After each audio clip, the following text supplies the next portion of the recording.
Konon sekitar abad ke-18, di sebuah desa di sekitar tengah Sungai Rungan, tepatnya di Kelurahan Mungku Baru, Kecamatan Rakumpit, tinggal Bawi Kuwu dan orang tuanya. Ketika sudah dewasa, wanita cantik itu dilarang oleh orang tuanya untuk meninggalkan rumah dan menghabiskan lebih banyak waktu di kamar di bawah kendali para pelayan yang dengan setia mengontrol dan merawat selama bertahun-tahun. Suatu ketika, orang tua Bawi Kuwu ingin pergi ke ladang dan menyuruh para pembantunya untuk menjaga anak kesayangannya di rumah. Sesaat setelah orang tuanya pergi, tiba-tiba Bawi Kuwu merasakan kepanasan dan ingin mati di Sungai Rungan yang letaknya tidak jauh dari rumah mereka. Tentunya para pembantu yang menguasai Bawi Kuwu melarangnya untuk keluar rumah apalagi pergi ke sungai. Kemudian para pembantu mengambil air ke Sungai Rungan untuk memandikan Bawi Kuwu di rumah, namun ia menolak keinginan para pembantu tersebut dan tetap bersikeras untuk pergi ke sungai itu sendiri. Suasananya nyaris tak terkendali, namun pada akhirnya para pelayan berhasil mencegah keinginan Bawi Kuwu. Beberapa saat kemudian, ternyata perlakuan para PRT tersebut malah membuat Bawi Kuwu penasaran. Setelah melihat situasi aman dan bebas dari pengawalan, Bawi Kuwu pergi ke Sungai Rungan secara sembunyi-sembunyi tanpa ada yang mengetahuinya. Sesampainya di pinggir sungai, tepatnya di lanting, rakit kayu dalam bahasa suku Dayak, sebuah kejadian malang menimpa gadis cantik tersebut.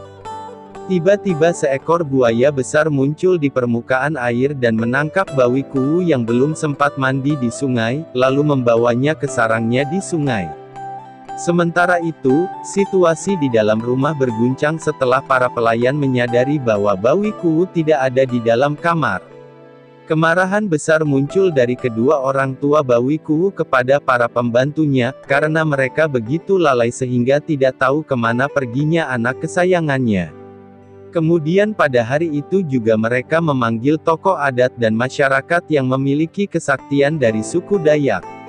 Selama 3 hari 3 malam, mereka melakukan ritual di suku Dayak untuk mencari Bawi Kuwu, dan pada suatu malam, saudara laki-laki Bawi Kuwu itu bermimpi bertemu dengan Patahu, pesulap Dayak dan memberi petunjuk bahwa Bawi Kuwu masih hidup dan sekarang masuk perut buaya yang membawanya.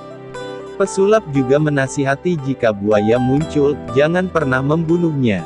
Saat itu mereka juga mencari Pangareran, pawang buaya dalam bahasa suku Dayak, dan tepatnya pada hari ketiga ritual, buaya pembawa Bawi Kuwu muncul dari Sungai Rungan dan bergerak menuju daratan. Setelah melihat buaya besar datang, tiba-tiba muncul perasaan sedih bercampur amarah dari kakak Bawi Kuwu. Mungkin karena sangat menyayangi adiknya Sehingga bingung dan lupa akan pesan pesulap yang menemukannya dalam mimpi, kemudian ia menembak buaya tersebut hingga akhirnya mati. Setelah melihat kejadian tersebut, mereka langsung membelah perut buaya dengan peralatan yang sama dan menemukan Bawi Kuwu yang juga sudah tidak bernyawa tewas bersama buaya tersebut. Akhirnya suasana duka menyelimuti seluruh keluarga dan semua yang menyaksikan acara tersebut.